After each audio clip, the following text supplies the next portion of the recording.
face is formed together, made for elevation. I'm a soldier, won't surrender. Faith is like a fire that never burns to embers. The voice of the unheard. Love is the answer. I gotta speak it, believe it, that's how I feel inside. I can't sit here quiet. You can take my heart, you can take my breath when you pry it from my cold dead chest. This is how we rise up. Heavy as a hurricane, louder than a freight train. This is how we rise up. Heart is beating faster, feels like thunder. Magic static, call me a fanatic. It's our world, they can never have it. This is how we rise up. It's our resistance, you can't resist us.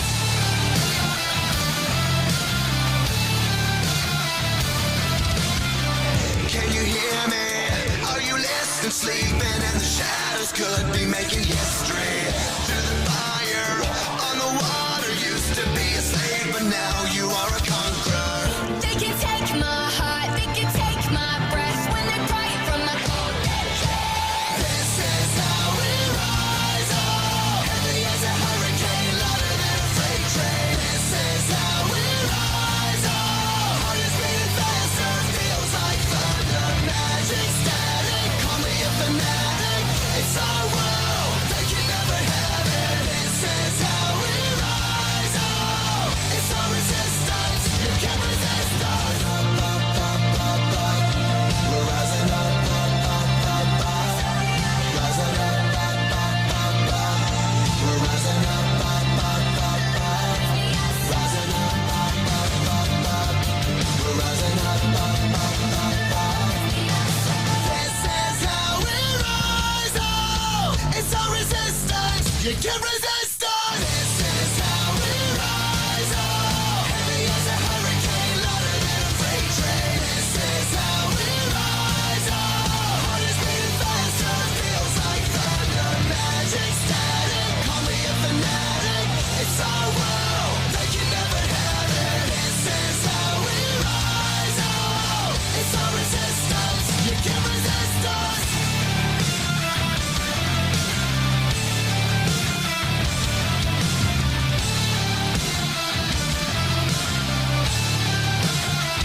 And welcome everyone to another edition of Straight Talk with Joe Vollano. Can you believe it has been a whole year already? I am still flabbergasted. It's kind of hard to believe. It feels like we just started this journey together, like it was yesterday, and we are already a year in. And I went back and I was watching the video as it came up. I'm like, wow, if you see the difference between what we were a year ago and that plain old room that echoed with the echoey microphone. And I tried watching the video and it was, oh my God, the latency on it. And it was always freezing and pausing. I could hardly hear myself on it. Where we have come from then until today is absolutely amazing, and that could have been not done without all of you guys. I absolutely still love what I do, but for those of you who are new to the show, who don't know who I am Joe Vollano. I'm your host and your guiding light through all the craziness going on in our world today. And listen, yes, the wall art is more attractive too. Wait a minute, what the wall art? Huh. Okay, we'll go with that. Wall art. But I am Joe Vollano. I am your host, and I have been your host here for the last year. For those who have followed what I was doing even before we started this show, notice I have been an advocate for the city taxpayer and for every citizen here in the city of Meriden, in the state, and of course, as always, in the country, because I do love it more than anything. But again, like we said in the first show, this show only works when you participate. And if you want to call in, 203-679-9610. Call in. Feel free to give us a call. We always enjoy talking with you.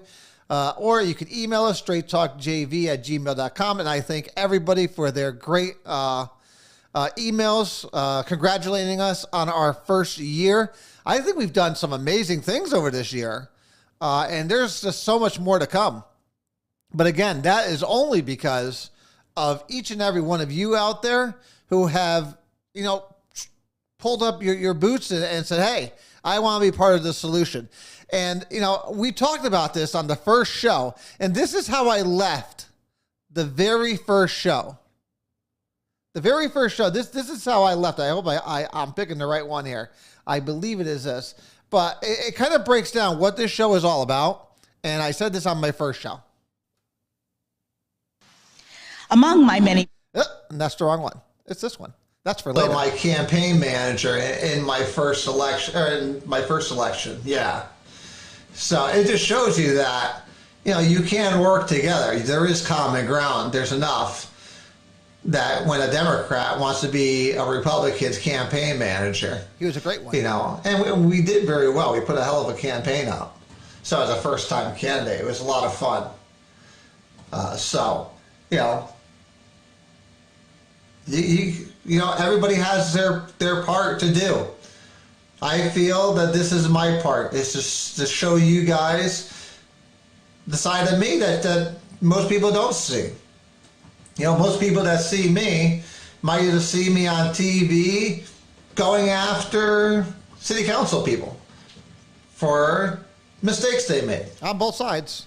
Things that are going to cost the city of Meriden a lot of money and a lot of years of hardship. And most people think I'm very partisan, and I'm not. Listen, I hold conservative views. I won't apologize for them. I won't stray from them. But there's more common ground for us that we can work on. And that is still true today. And that's where I like to sit there and put my efforts into. Where can we work together? And we'll have some straight talk. There will be no fluff. There will be no BS. We're going to say how it is. For those who don't like that kind of stuff, this is not the channel for you. If you're willing to do something with the stuff we discuss, welcome home. And welcome home. Welcome home. Because I hope you do find yourself at home here. Because I think that statement, that was, like I said, that was our very first show. I laid it out exactly what we were going to do here and how we were going to do it. And we have done that. Listen, when it comes down to it, Republicans and Democrats do have a lot more in common in this city than we do anywhere else. And if you actually watched that first show, if you haven't watched it, I suggest you go back and watch it.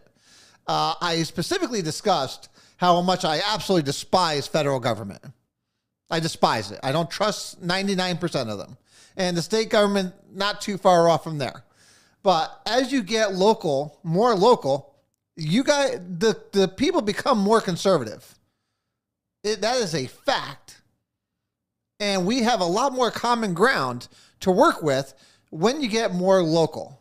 And then you could build up from there. And I think that's how Republicans and conservatives have to do it. But, again, we've attacked both sides.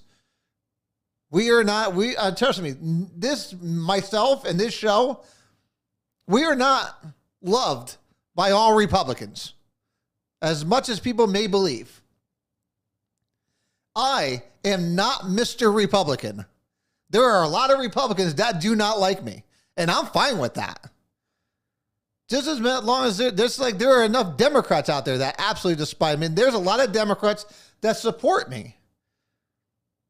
I give it to you the way it is. The way I see it is the way I see it. And that's what I'm going to tell you. Like I said, there will be no fluff in this show. And there will be no BS. And I won't allow someone to come on this show and try to BS my audience. Because they're not doing any favors for you. And they're wasting my time. So like I said, if that's not your style, this is not the show for you. If you're willing to go out there and make a difference, and I think we've made a difference over the last year. We've made a difference over the last year, working together. Again, both sides, Democrats and Republicans. Hell, we've had some socialists on here. We have libertarians on here. but we all come together to work together for the betterment of our city, our state, and our country. That was my promise to you a year ago. It is my promise to you again this year. And it will be my promise forever. Forever. You know, we started this show as simply just hey, let's see what we can do here. If you look at it, I mean, the very first video, if you saw it, it was kind of pathetic when I go back and look at it. But, you know, it was just something I said, you know what? I had the equipment. I was like, let's just go out there and see what happens. And it grew a little bit. And I had fun doing it. So we did a little bit more. We upgraded a little bit more. Look, if you looked at the first video and then look at what we're working with today, it's like night and day. It's like night and day. We've grown and gotten better. And I think we have, as an audience, done the same. So, and I hope that we grow together even more over the next year and the next 5 years, the next decade, and however long that we're sitting here together. So, because like I said, I absolutely love being here. I love talking with each and every one of you. I like going out into the public and someone stopping me and saying, hey, Joe, what do you think about this? Oh, I heard you say this. And I've had some people turn around and go, you're an ass. And I've had that happen many times out there in public, where people just look at me and just shake their head and be like, what an asshole. Yeah, hey, do you know what? That's going to happen. It is what it is. But like I said, we started this show with a mission to inform the great citizens of the city of Meriden, the state, and the country, to whoever will listen. I can't force people to listen, but my content is here for those who want to. If you want to be informed, if you want to be well educated in what's going on in the city, like I said, welcome home. This is your spot. We've had politicians on here from both sides. We've had the Republicans on here. We had Democrats on here. We had the mayor, the unaffiliated on here. They all have ample opportunity and free time to come on here and say what they need to say. We've been respectful for every one of them. We treat them with respect. We thank them for coming onto the show and actually, talking to the people. It gives you an opportunity to go one-on-one with your representatives. And that's part of what our job is here. Our job is not to indoctrinate you. I give you the facts. They could come on and counter those facts if they like to. And you can sit there and make up your own minds. I'm not here to make up your mind for you. That's not my job. My job is just to provide you with an education on what's going on, with information on what's going on. And you can make up your mind for yourself. You go out and do your own research. What's this? Oh, Linda. It's also our first anniversary of Joe telling me that you're old and a liberal. Well, you are a liberal, but that's okay. And I still love you. As far as the old part, I didn't say that. You said that. So that is not on me. But you speak liberal things. So therefore I call you a liberal, but I still love you. And that's just one, again, that's just one of them. We have Craig Hansen on here. We had Jeff Cerrone on here. You have Democrats on here. And that's good. We're not always going to see eye to eye on everything. It's just not going to happen. Like I said, if that does happen, that makes me even more nervous. But we've tackled a lot of topics over the last year. And we talked about dispatch center, which we're going to talk about again tonight. We talked about race. We've talked a little bit about abortion in one of the shows. We've talked about budgets. We've talked about a whole array of different topics. Again, unfiltered and unapologetic for what I say. You'll never see me apologize for anything I say here. Ever. I will never sit there and apologize.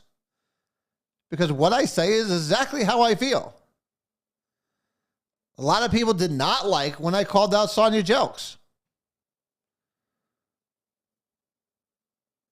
A lot of people got reprieves from the assessor's office. Actually, I saw a couple of them. People have written me about the assessors. We're actually going to get into that too, Mike, along with your Cook Street, because I know you're very excited about that.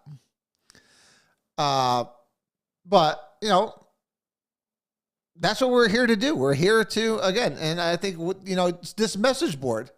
If anyone has not, this message board actually is pretty new for me. Other than I think we've been at it for a couple months with my style message board here that I see.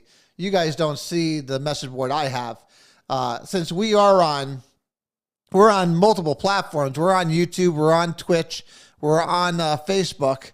I'm getting comments from all over the place, and they all come up here together on my screen so I can see what's going on. And yeah, so it's just amazing on how we've grown this to be, like I said, to be a multi-platformed show. I think the technology, and there's a lot of people to thank for all this too, by the way. You know, so this stuff wasn't just handed to me, or, you know, a lot of things were suggested to me, and a lot of, especially this microphone. This microphone, I think, is probably the greatest thing I've ever purchased. I absolutely love it.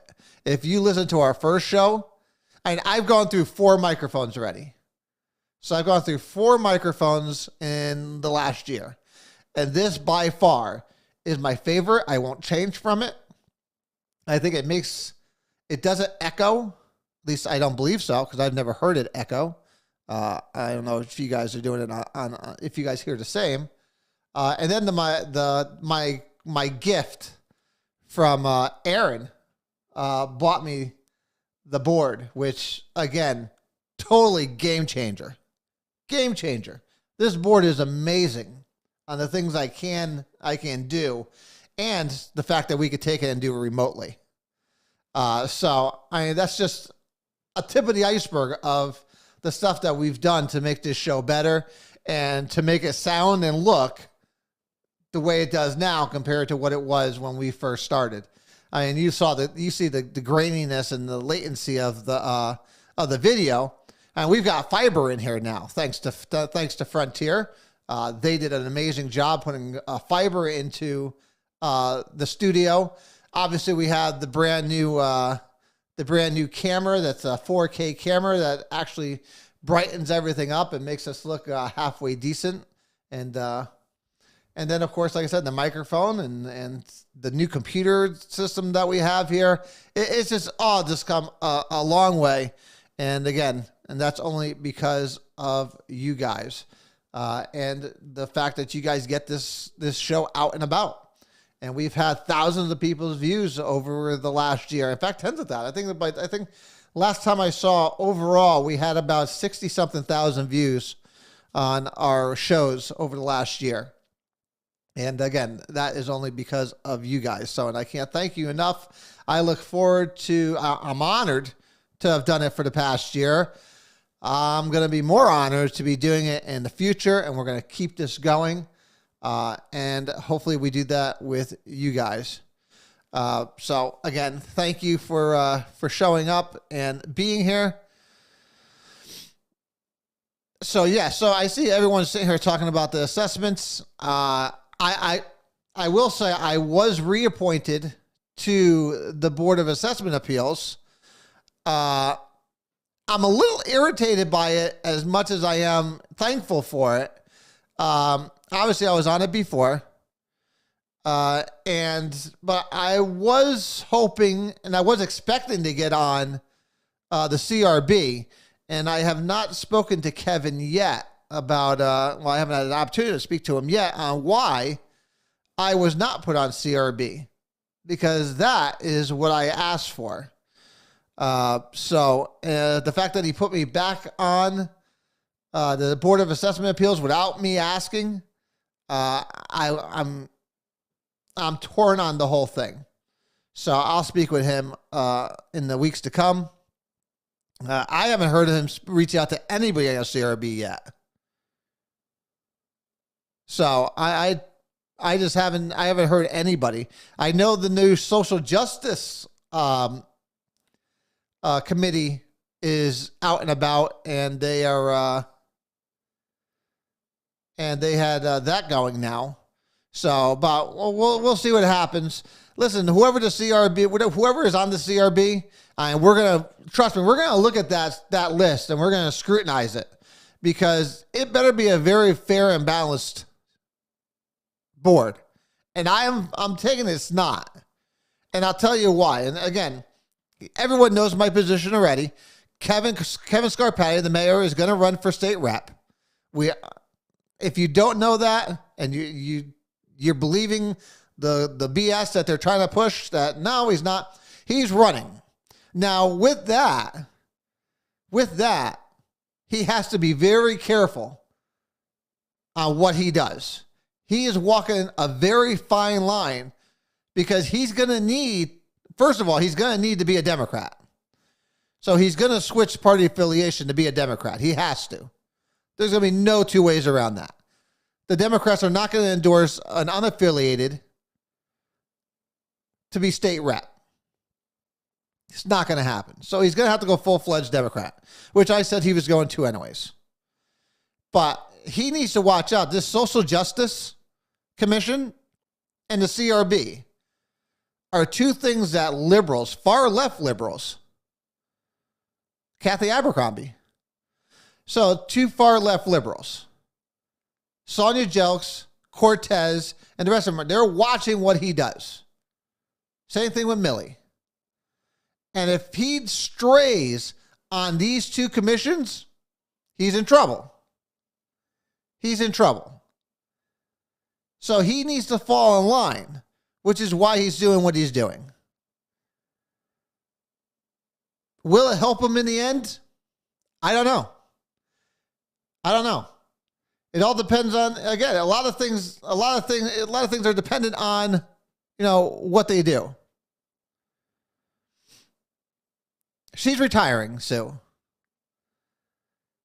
So anyone who doesn't know, Kathy Abercrombie is going to be done. She's going to retire. She's already given up most of her seats on all of her commissions and all of her things up in Hartford and her nonprofits. She's going to be retiring and going away.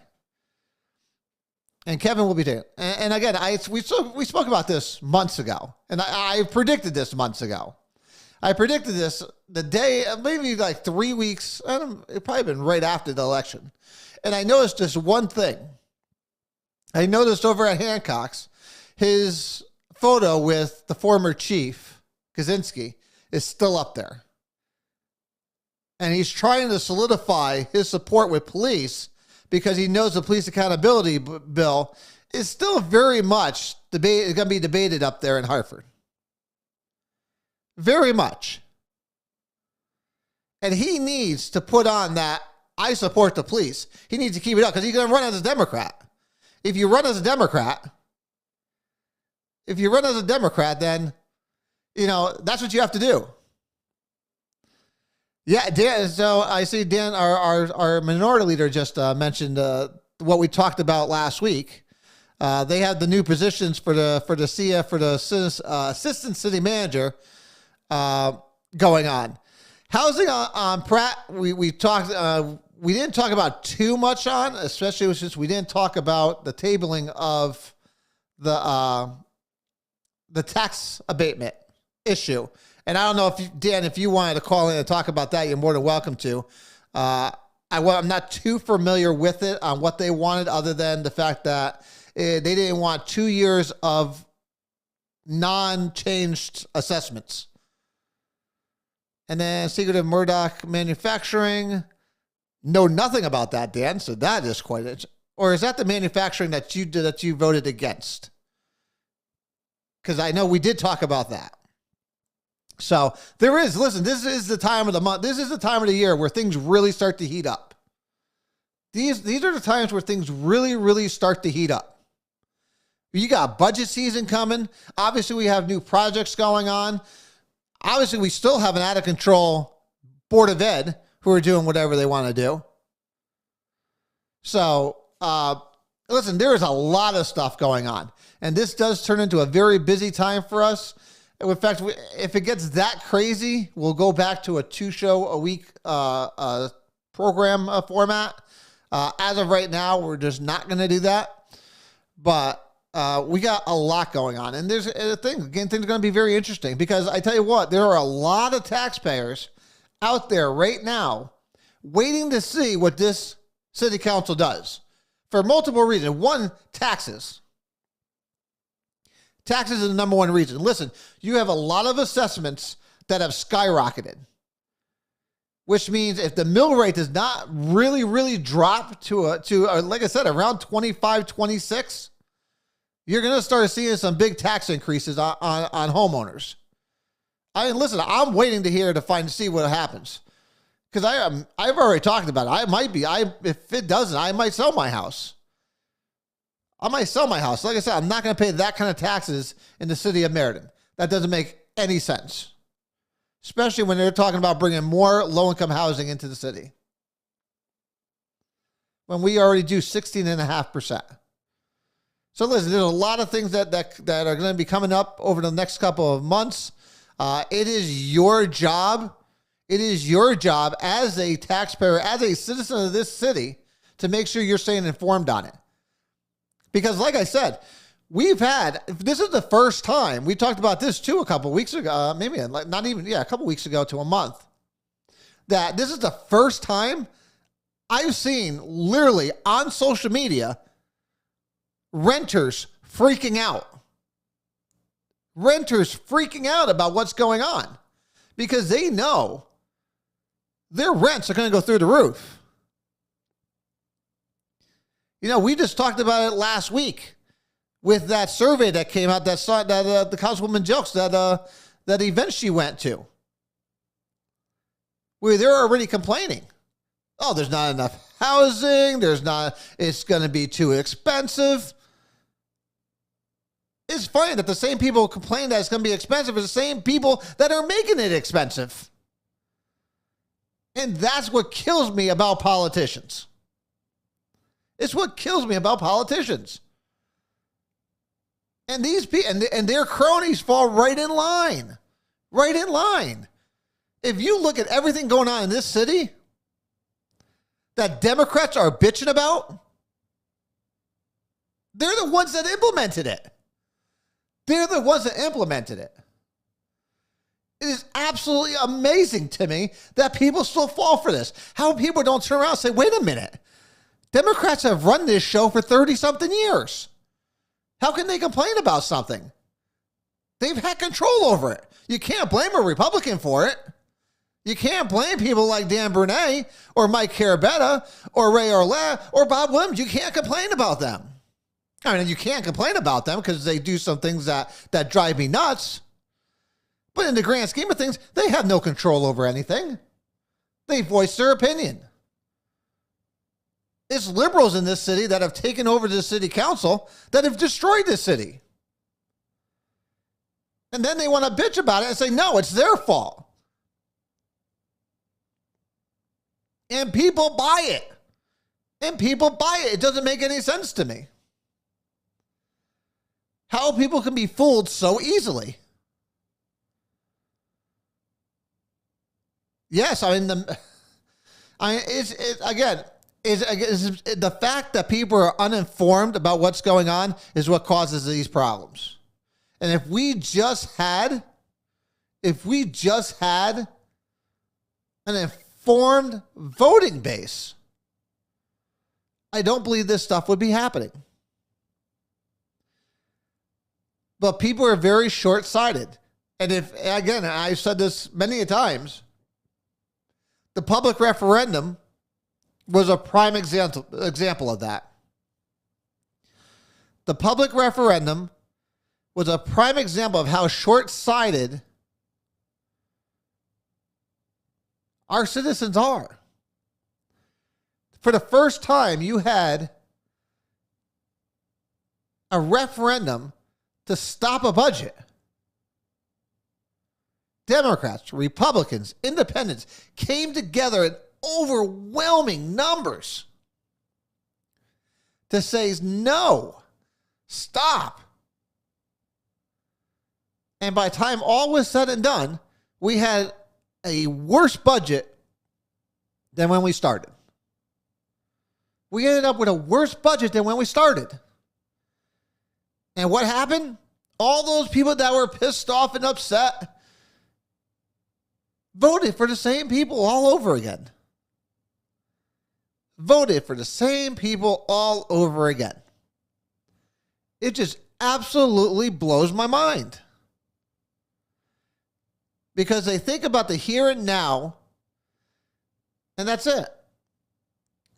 There are too many people in this city and in this state and in this country who simply think and vote based on emotion.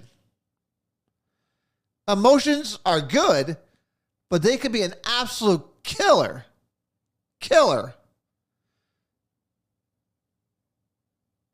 when it comes to voting. What we're witnessing today is a prime example of that. If you're watching any news and you're seeing what's going on in the Ukraine, it's a prime example of what's happening when you vote for someone based on emotion.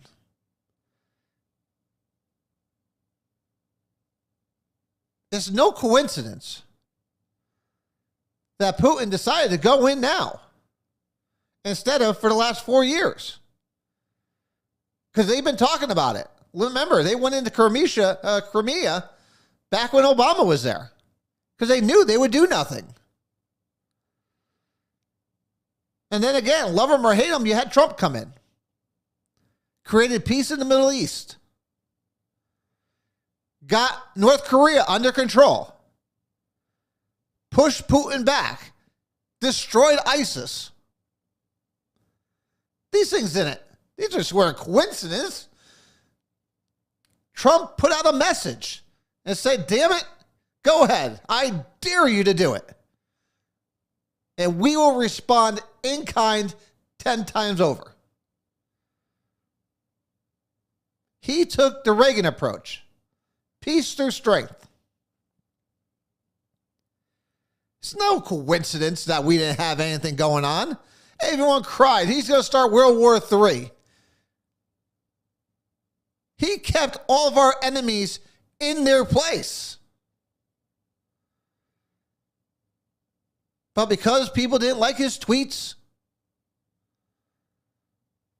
because they felt bad because he didn't speak nice to the media, they hated him.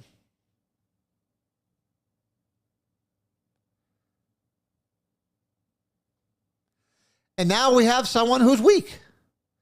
And if anyone thinks that Russia is the biggest problem, they're not. It's still China. China will go after Taiwan if the Ukraine follows through. Now,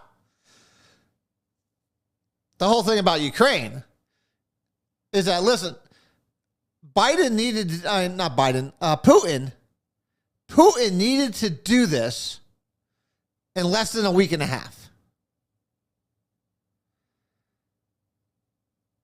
And I'll tell you why. Putin needed to get this job done in a week and a half because, one,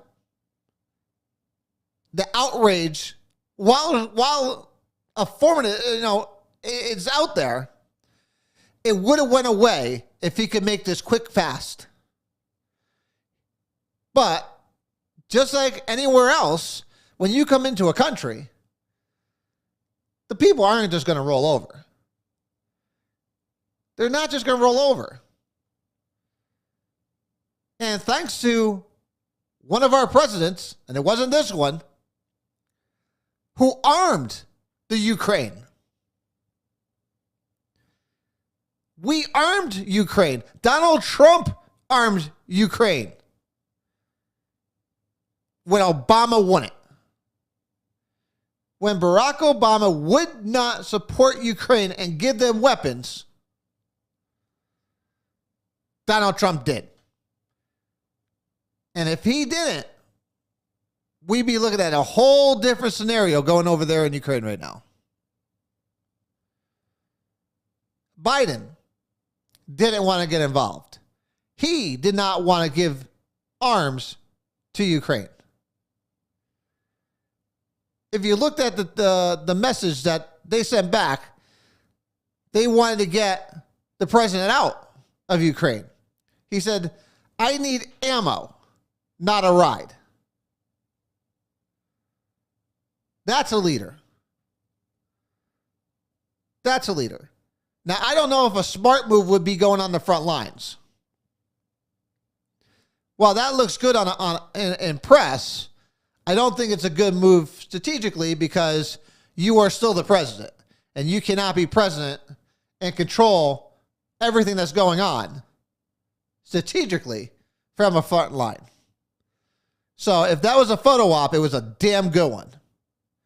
But I hope his entourage or his advisors told him, hey, you need to step back so we could, figure things out in a whole. We can't micro, you got to macro. So I'm hoping that's what happened. But those politicians that are over there grabbed guns and said, we fight with the people. Do you really think that would happen here? Do you think that would happen here? I highly doubt it.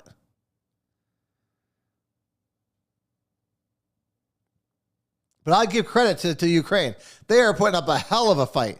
And Russia's starting to feel like they might have another Afghanistan on their hands. And if anyone doesn't remember that, go watch Charlie Wilson's War. If you haven't watched Charlie Wilson's War with Tom Hanks, that's what Russia is probably feeling right now. Because they're losing tanks, they're losing personnel in places they never thought they ever would. And they're fighting, they're hitting some strong resistance. And again, that's thanks to Donald Trump that they have that armory. They have those airplanes. They have those missiles.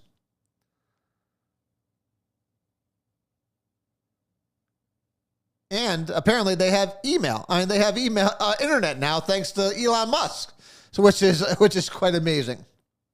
With this whole Starlink setup that he has there, which I think is absolutely amazing in itself, that you could move thousands of satellites all over the place. I think that's absolutely amazing. And they provide right now internet service for the entire country.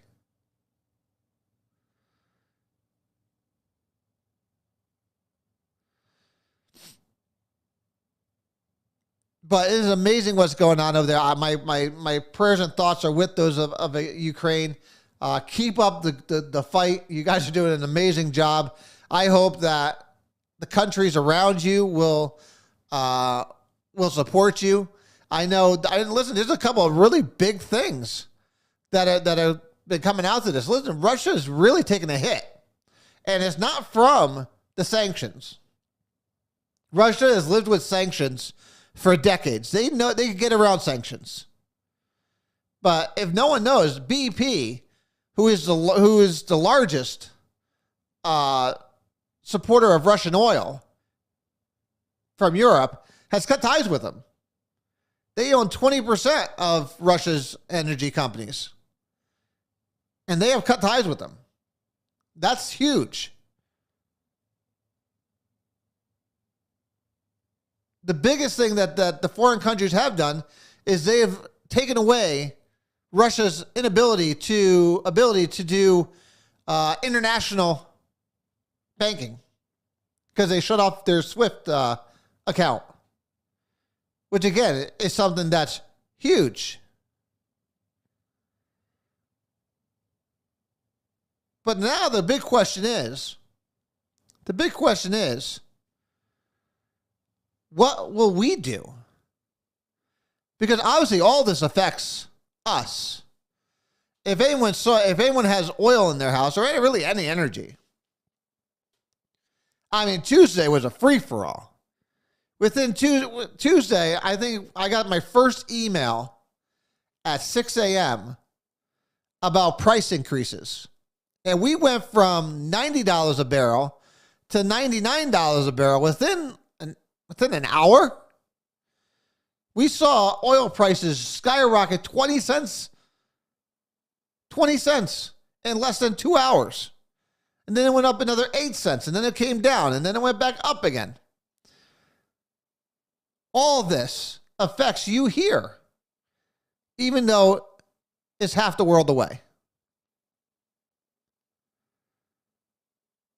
While we're shutting off oil here, we have to beg. Really, we were getting a lot of oil from Russia. We were giving a lot of money to Russia. When they said no more Keystone Pipeline, no more oil exploration in Alaska, pretty much shutting everything off, that forced the United States to get oil from Russia and Iran. So we're basically funding Russia's ability to go into Ukraine. When you think about it, we used to be energy independent here in this country. Now we're not.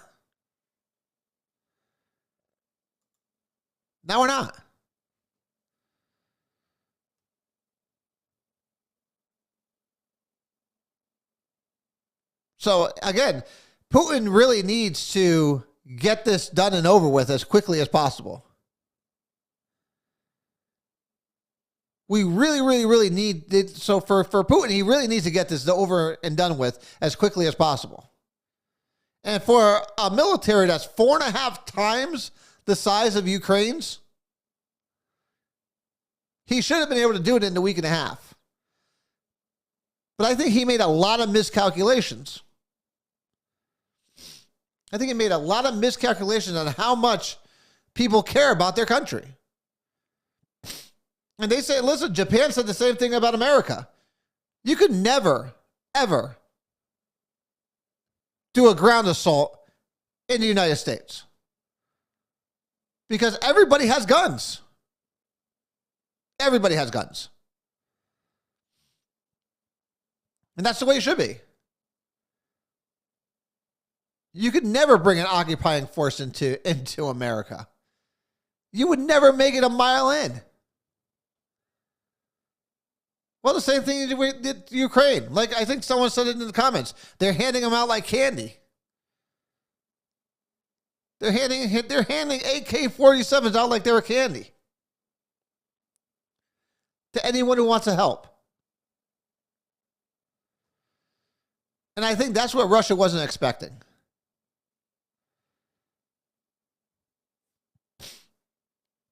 Now the question is, what does this mean for Russia if they do take the Ukraine over? Do you think they stop there? I don't. I think this is what happens. If they take Ukraine, the Baltics is next. Now the problem with the Baltics is the Baltics, unlike Ukraine, who is looking to be a NATO nation, the Baltic states are a NATO nation. And would they be willing to test NATO with trying to occupy the Baltics? That would be very, very interesting and scary at the same time. Because remember, when you attack one NATO nation, you attack them all. Now, does that hold true? I guess we're probably going to find out.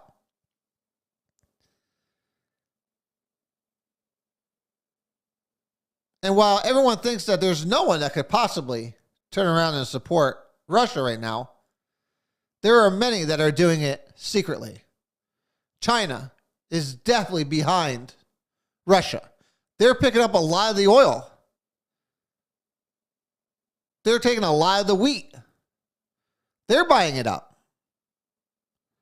because they have their eyes on Taiwan, which, if you haven't been reading, if you've been distracted by Ukraine, China has been flying over Taiwan airspace for the last week and a half. And while everybody's looking at what's going on over here, China's going to do what's over here. No one's going to be knowing any different. And if push comes to shove, they will join forces along with Iran. And then we got a hell of a mess on our hands. The world has a huge mess on their hands. It's going to be very, very interesting to see how this whole thing plays out. Because while they sit there and say, hey, we got to be diplomatic and we got to look at it from this way or another, there's no diplomats there. Listen, they have their agenda and they're going to push it. Putin knows exactly what he's doing. He already knows the consequences of what's coming. And if they turn around and take over, and they try to take over a NATO country and they do nothing about it, open up the floodgates. Open up the floodgates, because it's going to be a free-for-all. It's going to be a free-for-all in Europe, in the European nation. They're going to try to take over anyone they want. So it's going to be very, very interesting to see where it plays out. So again, our thoughts and prayers are with those in Ukraine. I think you guys do an amazing job. Keep it up. But we do have some other things going on, because for some reason, on the day that a foreign country invades another sovereign nation, for some reason, the president thought that would be the perfect day to introduce his Supreme Court justice, his Supreme Court nominee. Now, I was a little shocked about who we picked.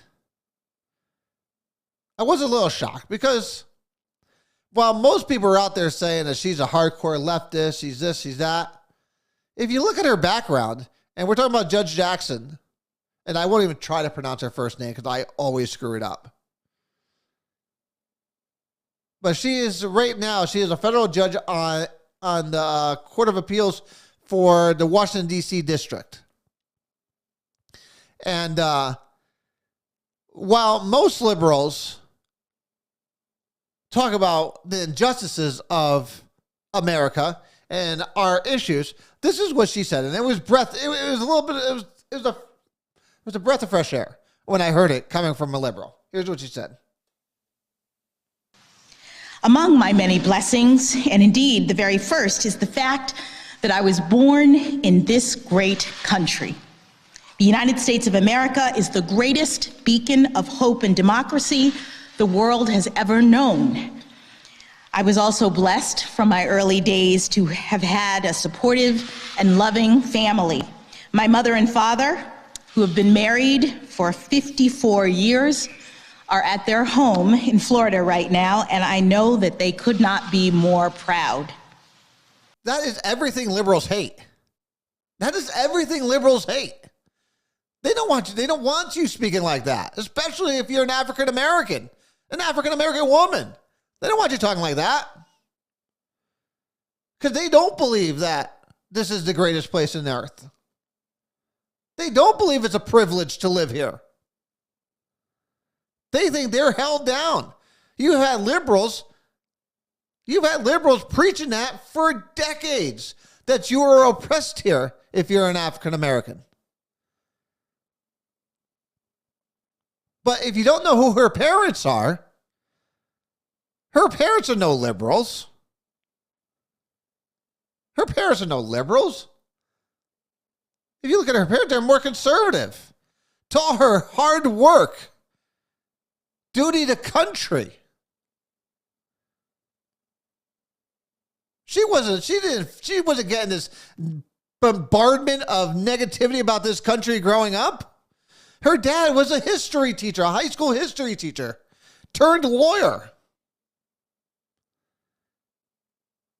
So why liberals are praising her because she holds some social liberal views? For Republicans, I would take her and say thank you. And say thank you. Because she is not the hardcore liberal that I think some Democrats think she is. And if you hear her talk, and I highly suggest anyone who has not seen her speech at the introduction of her nomination, go back and watch it. Because it reminds me a lot of Clarence Thomas.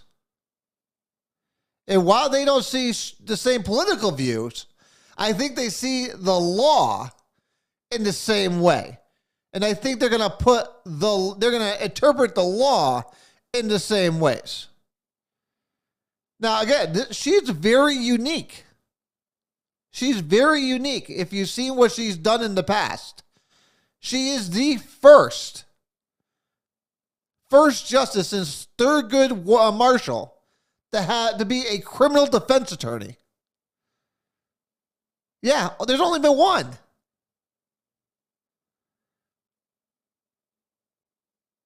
She's given a lot of her time in the public defense in the public defender's office in DC. So listen, so while some Republicans are fighting this is why I hate DC politics. Because it's not about the person. It's because she was nominated by Joe Biden. Just like Democrats. They didn't think that they were unqualified, all of Donald Trump's appointees, but since they were appointed by him, which is why they hated them.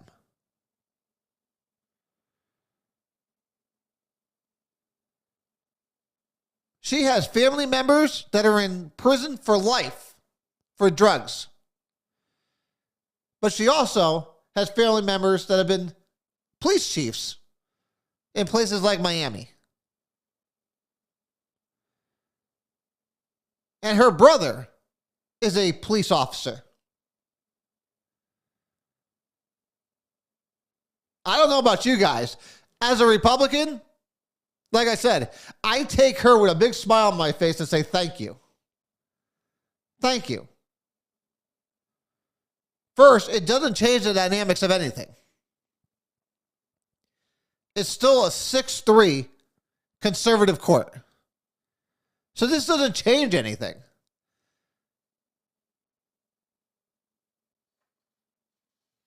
But I think she's going to be an excellent addition to the court. And listen, you never know what these justices are going to do. You never know what these justices are going to do. And hell, we've heard Kavanaugh is going to be and Bennett and all these Republicans are going to be just rubber stamps for Republicans for anything they want. It's been anything but, especially when it comes to Donald Trump.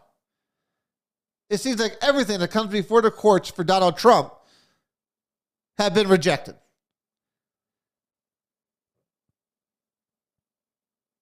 But yeah, liberals still like to push the agenda that, well, no, they're just in it for conservative things. No, they follow the rule of law, and that's it. That's their job. That's why they have lifetime appointments. And I think Judge Jackson, is going to be the same type. And I think a lot of liberals are going to be very upset with her on the court. So, I think she's a tremendous candidate. I think she's going to be nominated. She should be nominated easily. I think Republicans should not be acting like Democrats and trying to stall this. Have your interviews. Let her get out there, ask your questions, and at the end of the day, vote yes or no.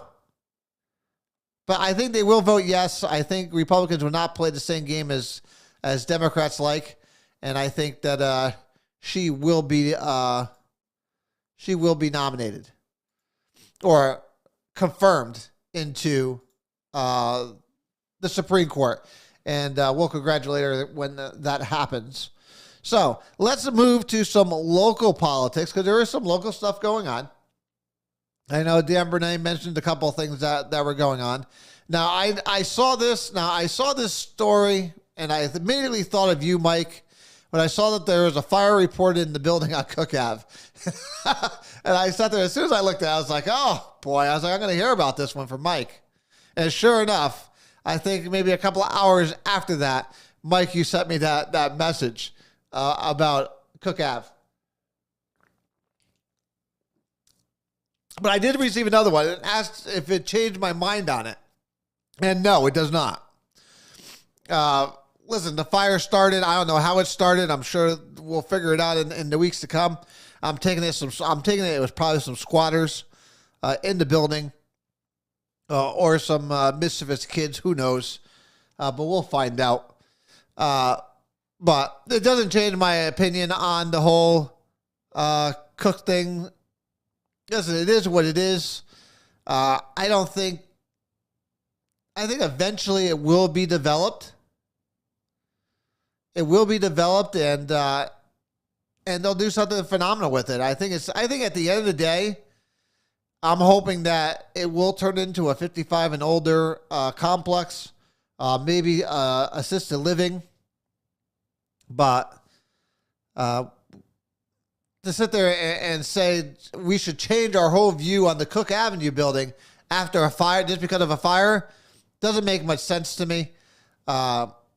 I see it for what it is. It's a building that is occupied for years by many different people, and sometimes shit happens and stuff like that. And you saw what happens when that stuff does happen. So, but no, it doesn't change it. So, Mike, I'm sorry. My view does not change on it. It is what it is. Obviously, let's switch to another. Listen, you're not going to damage a brick building. The fire is never going to get hot enough to damage a brick building. And anything inside that building is friggin' useless to begin with, right, at this point. If you're going to buy the building and you're going to renovate it, you're not keeping anything inside of it. All those walls, sheetrock, whatever is left in there, it already needs to be replaced. So a fire is never going to damage a brick building enough that it will be considered useless or unsafe. It's just not going to happen. No fire is going to get that hot. So that's just fact. So I just don't see where it would be a safety concern. That building has been weathered for years. It's taken more than that. It's going to take more than a fire to put that building out of its misery. But, we'll see what happens. Obviously, the library, is still being constructed over at the mall. I hear that it will be visited by the library leaders on Saturday. Actually, it probably happened yesterday. I know that should be opening pretty soon. So that should be interesting. I can't wait to go and see it. So we'll go over there and see it. Maybe we'll do a quick little video of it when we get over there. Maybe we'll do a Facebook Live. I'll have to get a hold of Joan Eggerly, who is the chairwoman of the library board, and we'll see what happens. Excuse me. Oh, that's right. We do have a neighborhood meeting on the north side. That's Steve's, correct, Linda? Steve's neighborhood meeting is on the 3rd, with Chief Rosado is going to be there.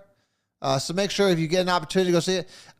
Linda, if you could just put up the flyer for it so everyone can see what it is. The fire makes it look like the real Beirut. Listen, half the city looks like Beirut. Let's be honest with each other. Code enforcement in this city, blight, that is the real big problem in this city. perception is reality. People's perception is reality. If people see crappy neighborhoods, they see rundown buildings, and they see the city doesn't even care, why should they care? Absentee landlords running wild in the city. We talked about the Tremont complex that's going up. That is an opportunity for this city to crack down on blight all the way around it. This is an opportunity. But will our city leaders seize that opportunity? They want to talk about renovating and revitalizing neighborhoods. Okay, well, here's your first shot at it. Don't screw it up. Don't screw it up. This is your first opportunity to bring in to renovate a used, old, decrepit looking building, and then to help the neighborhood solve those problems. There's a lot of rundown buildings over there and houses. You know, we talked about downtown. They're giving all these grants out to sit there and matching funds to fix up the outside of their buildings. Do that for those neighborhoods. Do it for the neighborhoods. We have a lot of COVID money. Millions. I think we still have 20 million left? Let's fix up these neighborhoods. Seize the opportunity here. All you city officials, no matter what side you're on, should be fighting for that. Let's not squander this opportunity.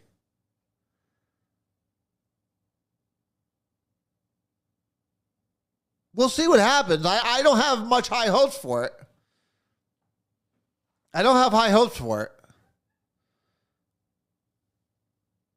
But I hope they do. We already know who's on those funds, the steering committee. I don't get the point of the comment, but maybe you'll just elaborate a little bit more for me, Sue. There is so much we can do for this city to change the perception. Now, don't get me wrong. It doesn't help when the majority leader of the city tries to tell the people outside the city and in the city that we have major problems with our police department. That if you're a person of color, you don't want to come here because we have a police brutality problem.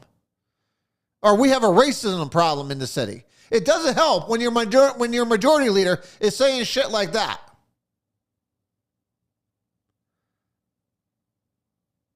That does not help the perception of Meriden. For the one person who's supposed to be leading the charge of putting a perception of Meriden as a welcoming, beautiful city, which we are, you can't be putting that kind of stuff out. You can't. Who said that? Sue, I'm most disappointed by you for saying that. Sonya jokes, of course, along with everybody else on that side. We do not have a police brutality problem. We do not have a use of force problem on our police department. We never did. By spewing that kind of nonsense as a majority leader, as leaders of this city, it's disgraceful. That's why Meriden has the perception that it has. It's not the reality. It's not the reality by any means. But if that's what they're putting out there in public statements, people should take notice. And hopefully they'll vote her out next year. Not this year, the following year. This year we have state. That's another thing we're going to be coming up with. We got state elections going on this year that are going to be extremely important. And it's going to be very interesting to see who decides to throw their hat in the ring. We're going to have them, as they start declaring, we'll have them on. And they can start, start campaigning and start, getting their message out. This will be a show for all sides. It doesn't matter, Republican or Democrat. You will be welcomed on the show, and you'll have fair time. So, I hope they use it. Next week, I've had a lot of requests over the last couple of weeks, because obviously a lot of people have been, obviously we've been talking about it here. We've been talking about the Republican town committee, Democratic town committees, and I've been getting so many friggin' emails about it. We're going to talk about it. We're going to actually do a little civics lesson next week. So I am getting a ton of requests that I've been asking, what do the town committees do? And what is their role in the city? Now, it took me a second, because I was like, wow. I was like, people don't know? And some of these questions have come from people that I thought were pretty astute in the way government works. I'm on her campaign. So next week we will talk about I'll break it down for you guys on what the town committees actually do, what their purposes are, and the different roles within it, and how everything works. So we'll talk about that next week, because I think it's if you don't know, then it is something you should know. So because they do have a purpose within city government, and I think it's important that camera one is frozen. Did my camera freeze? Oh boy. Well, I don't know. I guess we'll just have to switch. See, now you guys have to do that. I'll have to switch to that now, so you guys could now you guys could hear my voice. Do you know what it is? Remember the first show we did? 24 seconds before the show started, all my stuff went out. So maybe it's just doing a little reminiscing of what happened then to what happened now. So, yeah, who knows? But maybe they'll come back on. But for now, you can look at our new Straight Talk with Joe. Of course, they missed the Vollano part. The unaffiliated do not have a town committee. So, yeah. Sure, for 8 years. Yeah, Darren, you did a fine job as chair of the town committee. I wasn't there obviously during it, but on my looks back of what happened back then, I think you and I think Liz Whitney or something was right before you. Listen, Republicans can make a solid change in this city, and again, I don't want to get into all that tonight. But listen, town committees serve a purpose. They serve a purpose. They serve a very important purpose. And if run and I don't want to. We'll get into it next week. So, because I think, again, it has a lot of benefits to it, and I think most people need to know what the town committees do and what their actual purpose is. So we will talk about that next week. But until then, you guys can't see me. I can still see all your stuff. But until next week, again, everyone, have a wonderful down. The Russians not taking they've only taken away my face. They haven't taken away my voice yet. So I'm sure a lot of people would like to take my voice away. But we all know that's never, ever going to happen in this lifetime. Until I am dead and in the ground, people will continue to hear my voice and hear my opinion, whether they want to or not. They can change the channel if they like to. but I will always be speaking what's on my mind. I think it's important, not only for myself, but for those who want to be educated in what's going on. But until then, I have Frontier Fiber Internet. If you do not have fiber and it's available in your neighborhood, oh my God, I highly, highly, highly recommend it. Make sure you go get the fiber. It is amazing. So, especially for people like me who don't care about download speeds, I care about upload speeds because I upload obviously a lot of content with my 4K video. You know, that's a lot of bandwidth I need going upstream to come back to you guys. And it delivers like nothing else. So highly suggest it. But until next week, my friends, I thank you from the bottom of my heart for an amazing year. It literally flew by. This has been an amazing year for me. I absolutely love doing it. I love being here. I look forward to it. And for times I can't be here, it absolutely breaks my heart. But I try my best to be here. So until then, again, thank you. I love you more than you know. And I appreciate you being here. God bless you. And as always, God bless this amazing country of ours. And please put in your prayers, God bless the people of Ukraine. I wish you the best. We'll update you again next week. I love you all. So until next time, good night. God bless you, and God bless America. I'll talk to you guys later.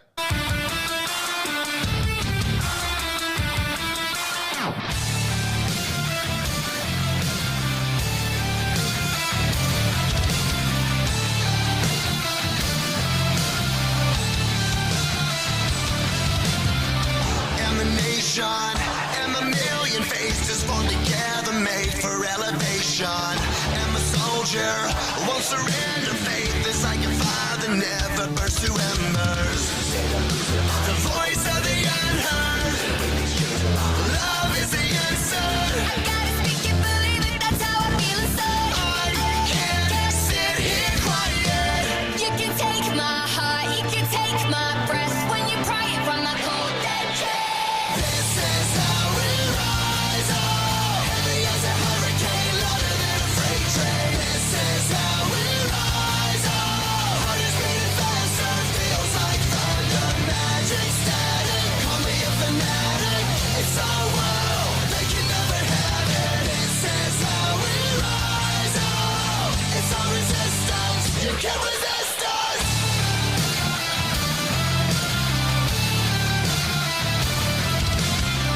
Can you hear me? Are you listening? Sleeping and the shadows could be making history.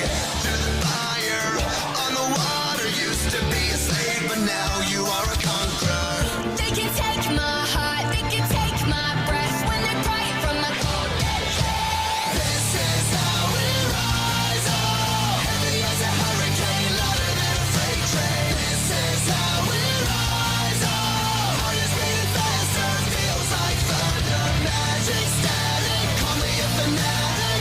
It's our world, they can never have it. This is how we rise up. It's our resistance, you can't resist us. We're rising up, rising up,